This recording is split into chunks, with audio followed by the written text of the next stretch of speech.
இல்ல ப்ரோ, இப்போ கார் அங்க நிக்கி, அதுக்கு டீசல் தேவை, நம்ம வண்டிக்கு பெட்ரோல் தேவை. அப்படிங்கும் போது இதுல பாதி பெட்ரோல் பாதி டீசல் அந்த மாதிரி போடுவீங்களா?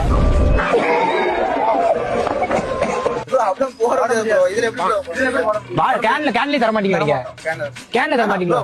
பெட்ரோல் தருவோம், நீங்க டபுளா காய்க்கீங்க. ஆனா இது புதுசா இருக்குண்ணே, புதுசா இருக்கு. இந்த கை வச்சு நிறைஞ்சதுக்கு அப்புறம் டீசல் போடுங்க, அது மேல வந்ததுக்கு அப்புறம் அந்த எடுத்து பெட்ரோல் போடுங்க. ஒரு இதுல போட முடியும். புரியல என்ன சொல்றீங்க? எனக்கு வந்து என்ன சொல்லுமா, பெட்ரோல் மட்டும் போட முடியும். பெட்ரோல் அப்ப கீழே பெட்ரோல் போடுங்க, மேல டீசல் போடுங்க, அவ்வளவுதானே.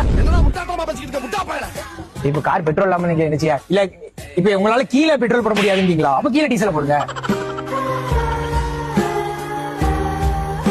அப்போ சார்ஜ் மட்டும் சார்ஜ் போடுறீங்களா? அந்த இதுல இந்த ப்ளூ கலர் சார்ஜ் ஒயர் எடுத்து டீசல் டீசல் ஐயாட்ட கொடுத்து தொடர்ந்து வேலை வெட்டியே போயிட்டான் அப்படின்னு சொல்லிட்டு